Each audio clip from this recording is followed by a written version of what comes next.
allow yourself to grow. So the book of Isaiah 33 verse number 13. Tusome pale kidogo, Maliki nasema namna gani? Isaiah 33. Isaiah 33. Inasema kwa ndio tunataka nasema? Kwa ndio tunataka nasema. Sikieni. Sikieni. Soma kwa nguvu. Sikieni. Ninyi mlio mbali. Sikieni. Ninyi mlio mbali. Kuna wenzetu ambao wako mbali. Huo mbali unaweza kuwa pengine anatuangalia kwenye social media, yuko kule Nairobi, yuko Western, yuko Ukambani, yuko mbali. Ama yuko hata nje ya Kenya. Maliki nasema sikieni ninyi mlio mbali. Bwana asifiwe sana. Alafu inasema ninyi wayatenda na ninyi mlio karibu. Na ninyi mlio karibu. Sasa kuna wale ambao wako mbali ambao ni kama ndugu zetu na dada zetu kwenye social media. Na kuna wale ambao wako karibu. Katika hiyo lugha pia kuna wale ambao hawajampokea Kristo na kuna wale ambao wampokea Kristo. Wale ambao wampokea baada ya kumbali. Bwana asifiwe sana. Na kuna wale ambao wampokea wako wapi? Wako karibu. Maandiko yanasema sikieni. Sasa inasema na wote, wasikie wote. Kumaanisha ujumbe wetu wa leo ni wa kila mmoja wetu. Yule ambaye ameokoka, na yule ambaye hajaokoka. Bwana asifiwe sana. Yule ambaye amekiri Yesu, yule ambaye hajakiri Yesu. Wote. Maandiko yanajumuisha kwamba sikieni mlio mbali na mlio karibu. Soma mbele sana gani nasema? Kirini uweza wangu. Kirini uweza wangu. Confess my power. Mungu anasema kirini uweza wangu. Bwana asifiwe. Kuna yule ambaye ni muweza, ambaye ni Mungu. Aliumba mbingu na nchi. Shetani yuko ndani ya biashara. Anafanya kila juhudi wanadamu wasikiri uweza wa Mungu katika maisha yao, katika mioyo zao. When you cannot be able to confess the power of God, then you cannot submit to an entity that is less powerful than you are. Nasema hivi, kama huwezi kiri ama kuona nguvu za kitu, huwezi nyenyekea chini yake. Bwana asifiwe. Mnanipata kweli? Hata katika maisha ambayo tunakaa ndani yetu, ile ambayo tunakaa ndani yake, mwanamke asipokiri kwamba Bwana ile spirit of being to them katika uokovu wao, hawezi kaa chini yake. Maana yanasema kwamba wanataka nyenyekee. Mwanamke asipoona Bwana kama mtu ambaye yuko juu yake, atanyenyekea. Mtu asipokuona kama wewe ndiye babake, atakunyenyekea kweli? Bwana asifiwe. This is a question that we need to answer as a church, as a people. Wakati hata hao bibi zetu wako hapa, watu ambao wako hapa, na hao jereto wadogo wako hapa. Kama asipokuona kama mzee kwa nyumba, kama baba kwa nyumba, atakunyenyekea kweli? Hata chukua jana muda sema kwake. Hilo ndio elimu. Na ndio shetani amevuruga jamii yetu. Amevuruga. It's not a question of submitting to God. Even the platforms, vile vitu Mungu ameweka ambaye amejenga kama misingi ya jamii, shetani amekoroga. Bwana asifiwe sana. Wanasema kwamba what a man can do, a man can do better. Wanamaanisha nini? Wanakoroga ile mpangilio ya Mungu, wanakoroga. Wanakoroga. Na wacha nikwambie, huwezi kaa hapa ukose kumtii babako, ukose kumtii mume wako, ukose kumtii mama yako, alafu useme kwamba unaweza kumtii Mungu. Hii itakuwa ni uongo. Bwana asifiwe sana. Haiwezekani. Haiwezekani ukamtii Mungu ambaye hujamuona wakati ile hierarchy, ile viwango Mungu ameweka katika jamii ambayo utakaa ndani yake, hauwezi ukalifuata. Huwezi ukamtii pastor kanisani. Akiongea unatoka unasema huyu pastor anasema vitu zake tu. Sasa wewe unapitia huko unapitia huko. Unasema unamtii Mungu. Hauwezi, haiwezekani. Haiwezekani. Haiwezekani pale ndani ya nyumba wewe kama mama ukasema utamwabudu Mungu, utamtii Mungu wakati huwezi mtii mume wako katika nyumba yako. Haiwezekani. Bwana asifiwe sana. So maandiko yanasema walio mbali na walio karibu munitii Mungu. Sikiza. Kuna mambo yanatokea katika nchi si kwa sababu lazima watu wote waokoke, lakini the mere understanding ya kwamba kuna Mungu wa kumtii inaletanga amani ya Mungu. Bwana asifiwe sana. Hata shida ni kwamba kiwango cha wanaokosa kumtii Mungu kikianza kuimarika na kuwa kingi, hata wale ambao walikuwa wanamtii Mungu wengi wanaanza kumezwa na wanaanza kurudi nyuma, wakiingia katika misingi ya wasiomtii Mungu. Bwana asifiwe sana. Nataka msikie vizuri. Maandiko imesema mlio mbali na mlio wapi? Karibu. Mliookoka na wale ambao mjaokoka. Mnaonijua na msionijua. Jambo la kwanza nikasema hapa ya kwamba ndio mtu awe na uhusiano na Mungu, lazima kwanza amtambue Mungu, to acknowledge God. That is the first thing. You cannot worship a God that you do not acknowledge in your life. Hakuna vile utamwabudu Mungu ambaye hujamtambua katika maisha yako. Mungu anasema kirini uweza wangu. So at the end of the day, we need a country where even the president can then go down and say, God, you are the almighty over our country. Bwana pesa. Wewe ndiye Mungu juu yetu. Nilipenda rais mmoja sana ambaye watu wengi wanamchukia wa Marekani. Aliambia wa Marekani ya kwamba hapa tunamwabudu Mungu, sio rais. Bwana pesa. Wengi wanamchukia, lakini mimi kwa njia fulani nampenda kidogo. Aliwaambia hapa mtamtii Mungu ama sisi? Akawaambia we are going to worship God, not the president. Bwana pesa. Sasa hili ni vitu ambavyo hata kama kuna udhaifu wa mtu hajamjua Mungu vizuri, lakini kwanza anatambua kwamba Mungu hata ndani ya nyumba waweza kuwa mama na pengine mzee wako hajafikia kuokoka, lakini ndani yake kuna ile kujua kuna Mungu mpaka anafika mahali unaweza kuja fika mahali anakuja kusema mama najua mimi sitaki sasa kile wewe niombe, anatambua Mungu yuko na yeye. Bwana pesa anasema mama najua siendeka sasa lakini wewe weka mkono hapo niombe. Bwana pesa huyo mtu kwanza already anajua, anakiri kuna Mungu ambaye ni muweza. Bwana pesa. Sasa jambo la kwanza, hata wewe maandiko imesema walio mbali na walio karibu, hajatenganisha. Imesema wote tumkiri Mungu, tukiri uweza wa Mungu. Sikiza, kama unataka kuona mkono wa Mungu, anza kukiri uweza wake juu ya maisha yako kwanza. Juu ya maisha yako, anza kukiri. It will make you come back to yourself. Uanze kutambua sehemu yako. Kuna sehemu mwanadamu aliyekwa. Bwana pesa. Kuna sehemu wakati Adamu na Hawa walikosa kumkiri Mungu, ndio wanaweza kuona nje ya maneno ya Mungu. Wakaanza kuona mambo mengine. Wakaanza kuona kwamba kuna njia nyingine. Kama tulikuwa tunakiri Mungu ndiye mwenye uweza, amesema Mungu nikitoka kwake hatutafuna. Unajua kwa maana Mungu akisema uweza tafuna. Hata yangu uweza tafuna. Utakuja maisha kwamba waweza jaribu kuelewa, na kama haiwiani na Biblia ukaniambia mchungaji tulivyoanza sivyo tulivyo sahihi. Maneno yangu yanatafuna. Maneno yangu mchungaji waeli ukayatafuna kwa Biblia hapo. Uyatafune uyafahamu. Na kama hayawiani na Biblia, Bwana tai sana. Ukaniambia mchungaji hapana. Lakini ya Mungu unajua kwa sababu gani unatafuna? Kwa sababu kuna alternative. Kama mimi nikikiuka neno la Mungu, nikikiuka, nikageuza hii nyumba ikawa nyumba ya kumzimu shetani. Bwana pesa. Mungu amekupa ruhusa kuondoka. Bwana pesa. Mungu amekupa. Ndio Ezekiel mtumishi wa Mungu, Mungu akamwambia kwamba toka mbele yao mchana kama anaona toka. Alimwambia kama kumekiuka. Hawa walikuwa ni watu wa uasi. Akasema toka katikati yao. Kuna watu ambao wanashika makanisani. Unajua huyo mtumishi alikuwa mbali sana. Unajua mtumishi alikupia radi kama una mbele. Na limeshageuka hili limekuwa lisherati, linafanya vituko kanisani. Unajua mtumishi mpaka limeweka majini kanisani, lakini huyo mtumishi kimwacha utakufa. Maandiko haya yametupatia uwazi wa kila jambo ambalo inakupasa utembee. Hata kama ni mimi mchungaji wako, leo hii utakuja kujua nimekeuka misingi ya Mungu. Wewe unachukua mlango vyako mama, unasema Mungu nielekeze, ulionielekeza. Huyu sikuzaliwa na yeye, hujazaliwa na mimi. Bwana pesa. Hujazaliwa na mimi. Bwana pesa. Kwa hivyo hata nikifa leo utaendelea kuishi. Utaendelea kuishi, utakufa. Tena maandiko, sikiza, kadiri kisa gani? Tafadhali, tunasoma Biblia kidogo. Tunasoma Biblia kidogo ndani yake na tutakuja kwa Mungu. Sikiza vizuri. Huyu ni Isaya, huyu ni Ezekiel anajua, na ndani yake 12, 14 ama 12. Ngoja nione. Basi, 12. Kuanzia moja. Inasema hivi, neno la Bwana likanijia tena kusema, mwanadamu, wewe unakaa kati ya nyumba iliyoasi. Ezekiel 12. Unakaa kati ya nyumba iliyoasi. Watu ambao wana macho ya kuona ila hawaoni, wana masikio ya kusikia ila hawasikii. Kwa maana ni nyumba iliyoasi. Basi mwanadamu, funga tayari vyombo vya kwa uhamisho, ukahama wakati wa mchana mbele ya macho yao. Bwana kwa sana. Maana wameasi Mungu. Wameasi Mungu, hawamtaki Mungu, hawamkiri Mungu kama ni Mungu. Bwana sana. Sasa Ezekiel anaambiwa funga virago vyako, toka mbele yao. Toka mbele yao. Toka uende mbele yao. Wajua umetoka. Then it has to be something that is drawn out. This is the basis for my departure. Nikitoka, hii ndio misingi ya kuondoka. Sitoki kujificha hapana. Hii ndio misingi. Na mtu akinifuata mwambia nimetoka sababu ya kitu fulani. Sio uasi huo, hapana. Sijaasi, nimekimbia ufisadi ambao umenyemelea mahali ambao palikuwa pazuri na pamegeuka, pamekuwa pabaya.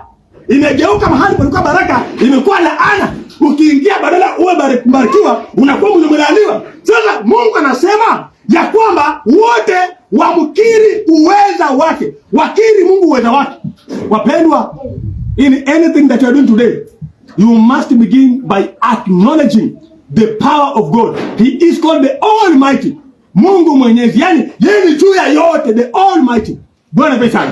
In fact, kama umepotea na umefika mahali kwenye ujui kuomba, unasema Mungu naomba nini? Mwambie Mungu wewe ni mweza wa yote. Hata tu kumwambia mwambie Mungu ni mweza. Njoo juu ya maisha yangu, yani tawala juu ya hali yangu. Hata kama ni magonjwa, Mungu ni muweza. Hata kama ni juu ya mapepo ambayo tutakimefamia familia yako, Mungu ni muweza. Bwana asifiwe sana. Mungu ni muweza.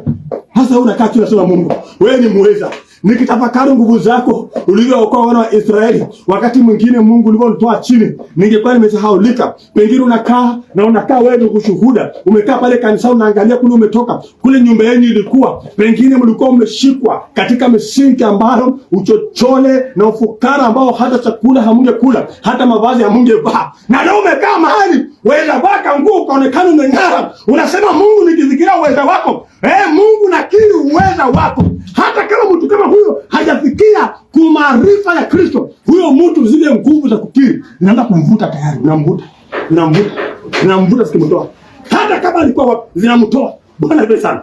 Ndicho kitu kilimfanikia hata ndugu yetu anaitwa Jona, akiwa ndani ya tumbo la samaki. Bwana asifiwe sana. Pale ndiye akaanza kusema Mungu. Bwana asifiwe sana. Akaanza sasa kutafakari. Ameshatupwa katikati ya tumbo la dunia, lakini anaanza kukumbuka Mungu na ukuu na uweza wake. Leo umekaa hapa, ni jambo gani ambalo linafunika moyo wako? Maana hapa ndio wengi tunakosea. Hata mimi nadhani kama mchungaji, ndio wengi tumepita hata Mungu. Maana tumekuwa wenye maarifa, tumepita Mungu. Kwa sababu tunaweza ongea kwa njia fulani, tukaonekana wenye maarifa mbele ya watu. Tumepita Mungu. Bwana pesa. Tumepita Mungu. We dictate what goes on. It's no longer God dictating. Bwana pesa. We are not under the influence of the new wine and the Holy Spirit. Hata tuko chini ya maarifa na maelekeo ya akili zetu. Tunatembea chini ya uweza wa nguvu zetu na masomo yetu ambayo tumesoma na tukafikia viwango fulani. Sasa tunatembea sawa sawa na akili zetu. Bwana asifiwe. Rudi pale katika Isaya, tutasoma maandiko. Maana yake tunataka kwenda kwa Mungu mchana wa leo. Tutasoma pale, soma ndani ya somo gani? 33:13 soma mbele, inasema ndani gani? Soma tena inasema soma. 13. Ilikuwa tena ngapi? 33:13. Soma. Nasema. Sikieni ninyi mlio mbali. Sasa nimekuja niongea ninyi mwambie sikieni mlio mbali. Ndio yatenda na ninyi mlio karibu. Kirini uweza wangu. Kirini uweza wangu. Soma mbele. Wenye dhambi walio katika Zayuni wanaogopa. Sikia, hata wenye dhambi walio katika Sayuni wanaogopa. Bwana asifiwe sana. Sikia vizuri. Mtu aliye katika Sayuni ni mtu ambaye anapatikana mahali Mungu amechagua, anahubiriwa katika wa Mungu. Sayuni ndio tunaipanga kwenda Sayuni. Sayuni ni ishara ya mahali pachaguo la Mungu. Pale watu wa Mungu wanatulia, wanapumzika. Ati wenye dhambi wanaogopa. Bwana asifiwe sana. Wanaogopa kwa sababu God has terrified their lives. Wakiwa katikati, angalia. Nataka unisikie vizuri sana. Niliona mtu mwingine akisema kwamba anaogopa sana. Sikia vizuri. Alikuwa na post ni kicheshi, anasema ameona watu wengi akinufaika kwa njia ya ufisadi. Lakini anaogopa sana hizi pale kwa sababu Mungu anaweza mtumia kama mfano. Sijui kama unanielewa. Bora pesa. Ati ameona watu wakifanya vitu vya ufisadi, wakinufaika, wakitajirika. Makahaba alikuwa matajiri kwa ukahaba, wezi wakiiba. Bwana pesa. Wakiwa matajiri. Wakiiba kila kitu. Lakini yeye anaogopa kwa sababu akijaribu tu, huenda Mungu akamtumia kama mfano. Mfano gani? Wa kushikwa na kuanikwa. Bwana pesa. Sikia vizuri. Mtu ambaye yuko chini ya mwangaza wa Mungu. Sikia. Ukiona watu wakishiriki uchafu na kufaidi, usijaribu kuingia katika ile njia kama hiyo njia. Nataka kusoma Biblia nyingine hapa. Nataka kusoma Biblia. Kuna watu wa Mungu wanatembea na nia ambazo zimekusunika kwa sababu wanaona njia ambazo shetani ametumia watu kunufaika ni rahisi na nyepesi. Na you see, Unaona kama juzi we have been talking about something here. Walimu wanalia kwamba kwa mshahara wao utapata amekuwa daktari 104 kila mmoja. Mtu akaingia baada akapiga hesabu akasema hii 104 akapiga hesabu ya walimu kwa kama 400,000. Kwa pesa akamultiply kwa mwezi mmoja. Akapata ni kitu kama 40 something million. Bwana pesa. Sikiza vizuri. Nataka ukae chini vizuri. Kuna watu ambao hata akili zao hazikumbuki Mungu kama hivyo. Na wewe ambao unajua Mungu, ukijaribu kuingia katika njia zao, sikudanganyi, utaanikwa. Msichana, umekuzwa katika njia mzuri. Umefundishwa njia mzuri. Umeona wenzako wakaanza kufanya usherati na washiki mimba. Wewe utakuwa mfano ukijaribu. Nakwambia ukweli. Ukienda tu hivi mimba na wewe. Nakwambia ukweli. Kijana, umeona wenzako na msichana huko puru. Wanaona msichana huko na huko. Wewe unasema wokovu. Wacha niende. Mara ya kwanza ukienda tu msichana mtu mimba tayari. Hivyo ninakuanga. Maana wewe ni wa nuru na Mungu anataka kusaidia. Wakati wewe unajisahau, unatembea katika giza na wa nuru, utakuwa kama mfano by the way. Utakuwa mfano. Huyo mtu anasema ukweli, utakuwa mfano. Na maandiko imesema. Hebu tusome kidogo. I'm going to cut short this preaching kwa sababu ya muda wetu. Lakini hebu kidogo tusome Biblia. Hebu urudi katika Psalms chapter 1. Psalms, sikiza vizuri. Nataka unisikie vizuri. Mungu ameweka macho yake kwako. Nataka usikie vizuri. Macho ya Mungu iko juu yako. Kama wewe unamkiri Mungu, unamjua Mungu, macho ya Mungu iko juu yako. Maandiko imesema walio mbali na walio karibu. Wewe ambao uko karibu, usitamani kwenda mbali, maana kule mbali kuna hasara yake ambayo kama wewe ukiachiliwa uende kule mbali, itakuwa ngumu sana. Itakuwa ngumu sana kwako. Maandiko katika Zaburi moja, rudi pale tafadhali. Daudi alisema hivi, na Daudi pia alikuwa ameliona. Hata mimi nishaikuwa na mhubiri mwingine alikuwa rafiki yangu. Akaniambia, lakini pastor, hii maneno nasema hivi, nakwambia ukweli. Sikwambia kama mtu anasema tu. Nilikana mhubiri. Akaniambia, lakini pastor, lakini kweli hii mambo ya dunia hii. Yaani mimi nimeokoka, lakini kuna mziki kidogo kufanya TV. Na pigwa kiboko ambayo sijaiona. Bwana pesa, uone mhubiri alikiri. Ni mhubiri alikiri. Sikia Daudi anakiri hapa. Psalms 1. Can we have that verse please? Psalm chapter 1. Nataka ujue kama wewe umeanza kumjua Mungu au umemjua Mungu, it is imperative that you keep growing in him. You don't go back to things that you already declared to be bad, to be sin. You don't go back to them. They will create you shame. Zitakuletea aibu ambayo hata walikuwa watakuangalia sema kwamba na kweli unaye ni mfano. Huyu ni wale ambao walikuwa wanajaribu kuokoka, wakashinda kuokoka, wakarudi sasa ni washerati. Sasa hii usherati umeshinda hata asijizuia. Kwa sababu ama anarudi kufanya usherati, sasa hii amepata ukimwi. Yaani yule mwanamume kwanza leo naye pop akampatia ukimwi. Yule mwanamke kwanza leo naye pop akampatia ukimwi. Yaani yeye ni mfano kwa sababu hakufaa kurudi kule na akarudi kule wakujua. Kuna watu ambao hawajakuwa, sikiza vizuri, na hajafikia uwezo fulani, huenda akarudi akafanya uchafu kwa sababu hajakuwa kufikia elimu fulani ya Mungu. Mungu akamwangalia kwanza, akamwacha mpaka afikie elimu. Wakati alifikia elimu pop na akarudi kule, na kuambia ukweli, utafanywa kama mfano. Hatunajua pastor, nimekuja na kiri Mungu nisaidie tu. Nilisema tu nitakaa tu vizuri. Lakini takiti kanitoka ndoa yangu tu. Nikatoka nje ndoa yangu, nilipotoka tu hivi. Nimeshapatia mwanamke ya mtu huko mimba. Na pia amenipatia ukimwi. Nani alikutuma huko? Wewe ulikushajua kweli? Bwana pesa. Nani alikutuma huko? Maandiko inasema Zaburi moja. Huyu Daudi anasema hivi tafadhali. Tusome maandiko inasema namna hii, Zaburi moja. Tusome pale chini inasemaje? Inasemaje? 5:1-5. Soma inasemaje? Inasema. Kwa hiyo wasio haki hawatasimama hukumuni. Wasio haki hawatasimama wapi? Hukumuni. Mwenye haki yuko ndani ya hukumu hapa duniani. So the things you do will attract what? Judgments over you. If God has to help you, anything that you do in deviation to his will, it will attract what? Judgment over your life. Chochote ufanyacho kama Mungu anataka kusaidia, kitaleta nini? Hukumu katika maisha yako. Ndio umrudie nani? Mungu. Na wakati umefanya kitu kikaleta hukumu juu yako, mrudie Mungu. Hajakuacha, amekuhukumu kwa sababu anataka urudi. Wewe ni wa haki na umetembea chini hii ya nini? Ya ufisadi. Na Mungu anakuambiaje? Wewe sio wa chini ya ufisadi, wewe ni wa haki. Wewe sio tena wa kufuatana na usherati. Wewe ni wa haki. Wewe sio wizi tena. Wewe ni wa haki. Bwana asifiwe sana. So wasio haki hawatasimama hukumuni. Wasio haki. Wewe ungenajiaje? Wasio haki wao hukumuni. Ndio sababu nasemaga kwamba haki Mungu hao wenye wanatubia tu pesa mingi, hao tu marais wa Kenya hawa wangeuawa tu. Unatarajia hivyo? Hawatauawa, wataishi tu, utaangalia Kenya na wewe. Lakini wewe ambao unamjua Mungu, wewe ambao unamjua Mungu, simama ndani ya Mungu. Bwana pesa. Usitafute haki yako, usitafute nia yako, usitafute raha yako, usitafute mambo yako. Tafuta yaliyo ndani ya Mungu. Yesu anasema chakula changu ni kufanya mapenzi ya nani? Ya Mungu. Bwana asifiwe sana.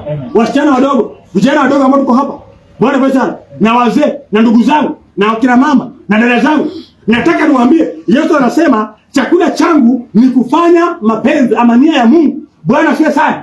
Wasio haki hawatasimama wapi? Hukumuni. Kwa nia ya mwanadamu na kwa akili yetu tungesema hao wauaji wangestahili kufa, hao wezi wangestahili kufa, hao washerati wangestahili kufa. Bwana asifiwe.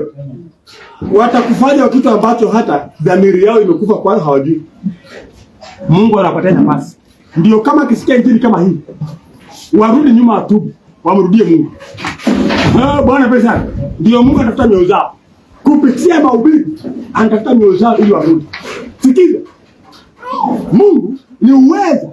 Ndiye ameanza kusema kwamba tukiri uwezo wake. Hebu kwanza majeni Biblia sema gani? Kwa hiyo wasio haki hawatasimama hukumuni. Bwana pesa. Unaonaje vile ambavyo unajaribu kuanza kurudi nyuma? Vile unakuanga na pressure. Bwana pesa. Na hata maombi yako, hata maono yake yanaenda kutatizwa. Kwa kuanza kuona, na kwa tena niko wapi? Yaani nimejaribu kufanya kitu hivi. Mungu anaweza niko moto tayari. Yaani kwa nini niko wapi? Bwana pesa. Kama naongea na nyajokoka hapa. Sijui kama naongea amekoka. Bwana pesa. Sikiza. Mtu ambaye amejua Mungu, kama akijaribu kurudi nyuma, kitu cha kwanza anaweka hukumu mbele. Ndio kwamba mimi ndio, kuna shule zingine wanafanyia mzaha, watasema kwamba mimi Mungu alichukua kunipeleka motoni, akaniambia hii na hii ni hapo. Watasema hakuna. Unajua ulikuwepo wewe? Bwana pesa. Ulikuwepo? Unajua? Bwana pesa. Ushaiona? Siko madharau, ushaiona? Unajua, before you doubt somebody's testimony or somebody's revelation, jiulize wewe ama endo muulize Mungu. Kuna kijana mmoja nimeshaona kwenye TikTok hapa, akasema kwamba walikaa chini TikTok, akasema kwamba wakasema mambo maombi hii, maono hii ni michezo tu. Sasa kuna wakati akapata nafasi, walikuwa wanakaa kwa kanisa fulani na chini ya mchungaji, na wakaamua watajaribu kuomba ili vitu wanasema naona wao pia waone. Sasa wakasema wakaweka timetable ya kuomba. Ilipokuwa inafika saa 11 asubuhi wanaamka kwenda kuomba kanisani. Usiku saa 4 wanaomba mpaka na kanisani. Anasema walifanya vile baada ya mwezi mmoja. Wakaanza sasa kuona maono ambayo hapo waliona. Sasa wakaanza kushituka. Wakilala wakienda kuomba pale, wakilala pale. Wakilala ni maono tu. Mpaka anaonyeshwa mtu kupata ajali. Mwambie kwamba asifanye vile hivi. Na wakina mama inafanyika. Wakashituka, wakasema kumbe na kwamba kweli. Wewe unapingana kwa sababu wewe kwanza uko nje, hautaki kuingia ndani. Bwana pesa. Ushatafuta. Wanasema kwamba maono tumeenda mbinguni. Bwana pesa. Kuna maono mengine mshaisha hapa kama tuko hapa katika zali. Nikisema kwamba wakati mmoja Mungu akanitembelea nyumbani na mke wangu. Nikasema na ni kwa sababu ya vitu fulani ambazo sisi tulikuwa tunangania pamoja na mke wangu. Mungu akaja kuambia hii itapeleka ni motoni. Kuna watu ambao wanasema nipasa amesema tu. Wewe jaribu kwanza, tafuta ndani. Maandiko imesema, tafadhali usome kwanza ile Biblia. Nimesema, soma tena, soma. Sasa wewe unataka ukae chini kwa usikivu mzuri. 1:5. Soma maliza, soma. Kwa hiyo wasio haki hawatasimama hukumuni. Wala wakosaji katika kusanyiko la wenye haki. Umesikia? Wala wakosaji katika kusanyiko la wenye haki. Kumewekwa separation. There is a separation. Kuna kutengwa, kumetengwa. Bwana pesa. Wasio haki hawatasimama wapi? Hukumuni. Lakini pia hao hawataingia kwenye kusanyiko lenye haki. Bwana pesa. There is a compartment in the separate. Bwana pesa. Haleluya. Anza kuomba Mungu kwa nia fulani. Anza kumtafuta Mungu. Usikae tu mtu aregerege tu hapa. Hata kama ni mazoea kuomba wakati fulani, kuna mtu unaomba kwa kitu fulani, anza kufanyia mazoezi ya kile kitu. Omba Mungu. Omba Mungu. Tafuta Mungu. Amuka asubuhi, tafuta Mungu. Sio general tu, kunene tu asante Mungu unaona, asante Mungu unaona, asante Mungu. Alafu nenda zako. Wachana na hiyo. Achana na hiyo. Tafuta Mungu. Mungu, fungua macho yangu. Nataka nione vile vitu vimefichika. Amesema Yeremia akasema kwamba niteni nani nitaitika. Nitaonyesha mambo ambayo yamejificha. There are a lot of treasures. Kuna mambo na siri mingi ambazo zimefichika katika maisha yetu ambayo hatuoni. Kwa sababu vile nilisema Jumapili iliyopita kwamba wengi tunataka tuone kwa macho ya nje. Mungu, sasa nimeshaomba nataka nione Mungu. Nasikia Mungu. Ndio sababu akiongea utasikia. Bwana pesa. Mungu nasikia sasa ongea na mimi ongea. Mungu, ongea Mungu. Mpaka ndio kuna wengine anachukua simu, atanipigia Mungu simu. Sasa Mungu, kuna mwanamke mbele yangu hapa ana shida fulani. Unasemaje? Ati Mungu anaongea kwa simu. Bwana pesa. Hii ndio mizaka imefika. Jaribu kae chini. Maandiko yanasema Mungu ni roho. Roho ni mtu wa ndani, mtu wa ndani. Na mtu wa ndani yule haonekani. Na Mungu kama anataka kuongea na wewe, mimi hatari simwona katika Biblia. Lazima huyu mtu wa nje awe amenyamazishwa. Na hilo ndio kitu ambacho tunataka. Wakristo wa leo hawataki kunyamazisha mtu wa nje ambaye ni mwili. Mtu wa nje bado katika tamaa za mwili. Mtu wa nje bado anatamani usherati. Mtu wa nje bado anatamani wizi. Mtu wa nje bado kwenye ufisadi. Mtu wa nje bado kwenye mapambo ya dunia. Mtu wa nje amechafuka. It's chaos, ni uchafu na takataka na kelele kwa Mungu. Sasa wanataka sikie Mungu ndani ya kelele. They are distracted. Wenyewe hawako pale. Akitaka ziko pale. Ndio bandiko ikiongea juu ya Ayubu, ukiangalia kiundani, unapata somo fulani. Sikiza, mwanaume, ile ndoa yako, wala mtoto wako, ile kazi yako, ile mali yako, inakuwa distraction ili usikie Mungu. Ndio Mungu baada ya Ayubu kuonekana kama mwenye haki, Mungu akamtoa ndani vile vitu zote, akamwacha chumbulu aliyozaliwa peke yake. Mungu alimtoa kati ya familia, lakini sasa mtu anasemaga kwamba na mbona Mungu saa watoto akaenda mimi akaenda bibi akabaki. Kwa bibi ni nani? Mwingine akasema kwa sababu ni rafiki ya shetani. Ndio sababu alibaki. Kuna hata bwana zikesha sana. Wanasema kwamba mbona Mungu akatoa watoto, akatoa mali na bibi akabaki pale. Wanasema wewe hujui Shinda alikuwa anaangalia sana kwenye garden ya Deno Kwele. Huyu ndio akachana alikuwa pale. Bwana pesa. Na kweli ukiangalia maneno ya yule mwanamke alikuwa anaongea nini? Mtusi Mungu fanya nini? Unaona kama ni shetani anaongea siko. Sijaongea baadhi ya wanawake. Bwana pesa. Sijaongea baya. Sikiza vizuri. Mungu alikuja akamtoa katikati ya familia. Zile mali zake zote zikaenda. Wale marafiki waliobaki wakaanza kumsukuma mpaka Ayubu akafika mahali akaanza kujiletea mbele za Mungu. Mpaka Ayubu akaanza kujihesabia haki. Bwana pesa. Hiyo ndio ilivyo. Ndio sababu wakati mwingine sikiza. Unaweza kuwa uko mahali katika mahali uko chini. Ukasikia ujumbe wa kukuambia tubu. Na ukaanza kujiuliza kwani nimekosa wapi sio kama kuangalia. Unaona ukishasema hivyo. Unaona mtu kama mgonjwa na tukuje ndugu, unakuwa mgonjwa. Ukwambia ndugu, wewe mgonjwa, mgonjwa umeingilia wapi? Nenda mgonjwa ukiri Yesu, tubu dhambi zako. Waende kuuliza, kwani dhambi zangu ni gani? Nimekosa wapi? Sikiza vizuri. Ayubu alifika mahali akaanza kupigana nani? Hakuna stima hapo. Na Mungu. Bwana pesa. Kwa sababu wale marafiki zake ambao walibaki walianza kumchokoza ile nia, wakaanza kuangalia maisha yake ni kana kwamba alikuwa amekosa. Katika maisha ambayo alikuwa anaishi na vile Mungu alikuwa amepetiana, Ayubu alionekana mwenye haki. Lakini mbele ya Mungu alikuwa si mwenye haki. Ndio sababu mwishowe unasema kwamba Ayubu akakiri, akasema kwamba Mungu nilikusikia lakini leo natubu kwa sababu nimekuona kwa macho yako. Bwana pesa. Kuna mambo ambayo Mungu akaanza kumwambia Ayubu ambaye Ayubu hakujua. Na unajua kwa kitu ambacho hujui kwa Mungu ni dhambi tayari. Bwana pesa. Sasa sikiza vizuri. Mungu akamtoa Ayubu na akamvua kila kitu. Maandiko yanasema akakaa kwenye sehemu chafu na majivu, akawa anajifanya nini? Hata tukua primary tulikuwa tunachora picha ya Ayubu. Ayubu anadondoka kila mahali na anajigwara hivi na ile nini na ile ya pot. Anajigwara hivi na ile vigae. Unajua vigae. Watu wanachora kwa mtaba anajigwara. Mungu alimtoa ili Ayubu amuone Mungu, kwa sababu mwisho wa siku nasemaje hivyo? Mungu, Ayubu akasema, Mungu nilikuwa nasikia juu yako. Kumaanisha vitu vyote Ayubu alikuwa anasema, alikuwa fanya nini? Amesikia tu. Alikuwa ameona? Alikuwa hajaona. Ukisoma Ayubu 42 yanasema kwamba Mungu, nilikuwa nimekusikia, lakini sasa nimekuona. Bwana pesa, nimekuona. Na ndio sababu nimesema kwamba tafuta kumuona Mungu. Usikie tu. Wacha isibakie tu hapa. Mungu najua nimesikia mzuri, nimesikia mzuri. Hapana, mwambie Mungu nimesikia. Nataka nikuone. Alafu anataka kujenga vile utaonana na yeye. Mtu ambaye anataka kumuona Mungu anajiandaa. Bwana pesa sana. Ni leo Wakristo wa leo ndio wanakuwa careless believers. Wanakuwa careless.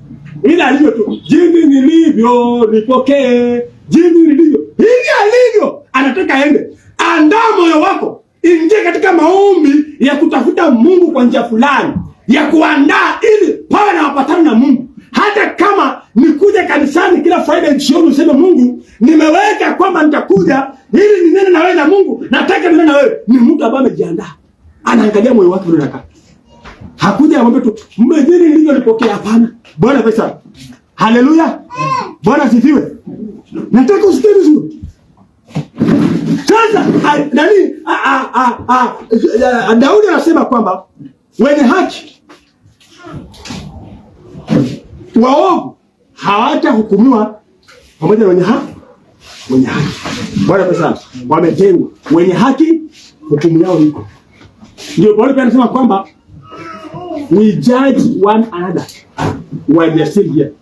Hukumu ni hapa kwa sasa. Vile na ubiri juu yako ndio nafungua moyo wako ili itoe uchafu. Baada ya hapa hatuendi mahali tena kuhubiri. Baada ya hapa wapendwa, hakuna tena kuhubiriwa. Na kama ikitokea leo Mungu haja aseme nipe nafsi yangu, nipe roho yangu sasa, hakuna mwenye atakuhubiria tena, hakuna. Ndio utaanza kuona Benjamin anakuhubiria kwambia tubu, na umekataa, umesema hutaki. Ndio unaanza kusema nitieni Benjamin anihubirie. Kwa sababu gani? Mtu akifa wapendwa, kwa ni mbaya. Kwa ni mbaya kama hujaona mtu akifa, nataka ujaribu sana. Ama uende hospitali kule mtu anakufa. Ndio yule mhubiri alikuwa anachukia. Alikuwa ni kelele kwake. Alikuwa akisikia kama anahubiri anasema huyu jamaa alikuja hapa anatupigia kelele sana. Ndio anasema mnitafutie huyu jamaa kuja niombee. Sasa mimi naenda kufa. Kwa sababu ile ulimwengu umefunguka mbele yake. Vile vitu alikuwa anapinga vimefunguka mbele yake. Anaviona wazi. Anaiona mpingu. Kule kuzimu alikuwa anaambiwa na haamini. Anaenda kuona wazi sasa. Hayo usherati alikuwa anaambiwa kama usherati mbaya. Bwana pesa, ningekuwa na wakati ningetoa usherati mwingine. Kuna mama mwingine kanisa nyumbani. Bwana pesa, alikuwa mjanja sana. Watu kaenda ushirika, yeye ana ng'ombe, ng'ombe cross. Anaenda kutafutia hii nyasi. Inaitwaje? Napier grass. Anatafuta napier grass. Watu kaenda ushirika ilikuwa Thursday. Yeye anasema mimi niko ng'ombe sasa kutafuta napier grass. Siku nyingine utaenda ushirika. Akaenda kutafuta napier grass. Akirudi akawa mgonjwa tu. Kidogo tu mgonjwa. Hiyo baridi imeshika yeye. Kidogo. Ameenda. Kumbe hapo anakufa. Amepelekwa enda alichokuwa anafanya. Anasema alipofika akapewa shamba ambayo hangeona umbali wake. Na akapewa ile panga, akaambiwa sina kwanza unaenda kutafuta nyazi, wote akaenda mkutano. Haya, endelea. Anasema aliona maajabu. Aliona wanawake wengine amepewa nyungu ya pombe inapikanga, akaambiwa sasa tulisema pombe ndio njia pekee. Haya, pika pombe. Pika. Amepewa nyungu ambayo haiishi, ni kubwa. Hizi ni vitu ambavyo ukiambiwa unasema tu wanasemanga tu hivyo. Hivi ni vitu ambavyo kama ukiomba kwa Mungu mwambie Bwana, kuna vitu ambavyo dada na hii mafuta hivi vitu napaka uso hii unakata nyusi unapewa. Utapewa nyingine ambayo inawaka tu moto. Haya paka na inachoma, unapaka inachoma. Utapewa nyingine ambayo haiishi na imekufunga kwenye kichwa na inashika kichwa chake inavuta, sasa inafundika. Sasa unaambiwa sio unapenda hii, haya ndio hiyo sasa chukua. Wewe unapenda warembo, utapewa wenye sasa ni moto tu. Unaambiwa sasa haya unaona baba chukua ndio sasa chukua. Kuna watu ambao ukiongea nao hawasikii. Unasema bana tuhubirie injili ya mkanda na bata. Tuhubirie umiliki wa mkanda Brumani. Hiyo ni nzuri. Lakini huu ndio msingi wa wewe kuwa na utawala juu ya mambo ya mwili. Utawala. Naongea juu ya utawala. Bwana pesa. You know there is a rulership, a reign, to reign over the things of of the flesh. Kutawala. Sasa inafika mahali ambapo hivyo vitu havikunyimi amani. Atunajua sina pesa, sina amani. Bwana pesa. Una amani kwa sababu una pesa. Haleluya. Nakwambia kweli. Hebu jaribu ile siku ambayo unaona kama una amani na pesa. Jaribu kuuliza kwa Mungu. Najua sina pesa lakini najua hata kama nikula utakula. Bwana pesa. Nakwambia kweli utakula. Utakula. Hata kama watoto wamefika shule, wanaambia kwamba unajua sasa hata toka hata kwa shule. Mwambie Mungu. Najua sina ujanja, lakini najua hawa watoto wanaenda shule. Kuna utawala kwa sababu vile vitu zimekuja zinyime watu amani. Na hata ndani yake hawapati amani. Now they pursue, wanazitafuta lakini mwisho wa siku zinawaishia pale kaburini. Na pale kaburini ndio wanajua hazikuwa na maana. Kwa sababu ukweli, niko na suti mzuri. Leo nikifa nitabishwa Rashid kitu Rashid. Hiyo suti pasa kwa mpasa hiyo pasa ubiri na injili. Mimi mwenyewe si ndio zote. Sitabaki hapo. Nyumba ilikuwa mzuri. Nyumba ndio matanga hata kama ati nyumba ilikuwa kile kubwa hapo. Ndio sasa Mungu alikuwa anakufanya pasa kuja angalie. Unapata hiyo nyumba yako na bibi yako. Kuna mtu mwingine anaamka asubuhi anafunga toilet yako. Anaangalia. Ndio jamaa ziko hapa hapa. Yeye ndio anachukua nyumba yako sasa. Bwana pesa sana. Hivi ndio ilivyo. Wewe ni mwanamke, ulikuwa unaringa hapa sasa ukishapaka kichwa cha mdomo hapa, unaangalia ngine kama takataka. Sasa kule umeshakufa. Unaona kuna kama msichana kingine hapo kadogo. Kana hata mzee wako mkubwa anakashinda umri. Ndio katamka ile tawali yako ujifunge. Anasema sweetheart, hivi vitu vinatufukuza maisha yetu ni bure. Can't you find peace? Kama hakuna pesa, wacha Mungu akupe pesa yako. Na usingojee wakati hakuna pesa, hata kama uko nayo, wacha Mungu akupe pesa yako. Ni bora pesa. Ndio utaona ugumu kumtumikia Mungu, utaona ugumu. Utasema kwamba nimepata 10,000 ndio 1,000 yote. Hii ni mingi. Yaani unaona moja ni kubwa, 9 ni mingi. Bora pesa. Hii moja ndio kubwa, 9 ni kidogo. Utaambiwa sasa chukua hizo kwa. Chukua pesa, sasa chukua. Unachukua pesa pale kwa pesa. Sikiza. Tamaa ilikuwa sasa wapi? Mbinguni. Na nimekuja kugundua. Pesa bila amesema ukweli.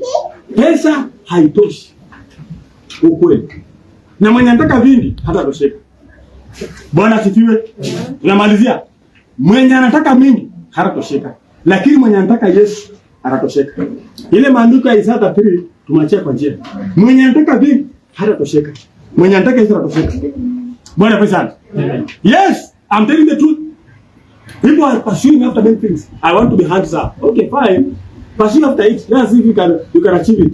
Wewe fuata ndio wanaume sasa hivi mwanaume wanapishana wanawake. Nywele imesukwa, mdomo inapakwa wanaume. Sasa hata si wanawake tena, wanaume sasa. Wanaume na mastadi kwa masikio, wanaume sasa. Kila mtu anatafuta hawezi fikia. Na shetani bado anasukuma tu. Twende utapata. Twende. Lakini hapati. Hautapata. Nakwambia kweli, there are a lot of riches. Hata mimi sijafikia. Angalia, hata hii mama dunia hii una uwezo kumiliki vitu ambavyo kwa duniani. Una uwezo kuzarani kwa njia ya Mungu. Na alijenge vitu za Mungu hivi. Una uwezo kufikia. Viburi vyetu, majivuno yetu, tamaa zetu zimefanya hata tukitaka hatupati. Tunatamani ikuwe sana kile ilikuwa. Hata ile ndoa yangu natamani ikuwe hailikuwa kwa sababu Mungu anajua ikuwa sawa, unataka atakupitia. Ndio utaangia unajua kwa kuleta kanisa wapende wako niko sawa, hasa wengine wanajua sawa maana wanapigana hao. Haduka na bwana zao. Hivyo ndio ilivyo. Nataka uangalie moyo wako. Angalia kama kuna what we call being selfish. Be selfish for what is right, that you may be right. You may do what is right. Ufanye kitu sawa. Unajua sasa hivi ndio niko na shaka milioni sifuri kwa kanisa. Unaangalia wengine. Natoanga pesa mingi ndani hapo unajua. Hapo ndio nabaki ni mzigo huyu. Kwa sababu huyu mzigo yake hivi. Hivyo ndio ilivyo. Mioyo yetu imejaa uovu. Hiyo ndio Mungu anataka. Na inaanzanga na mtu kutulia. Lazima utulie. Andika ambayo tutakazia kwa kipindi cha leo. Nisomee hiyo Psalms 4:6. Tulia ndani ya Yesu. Tulia.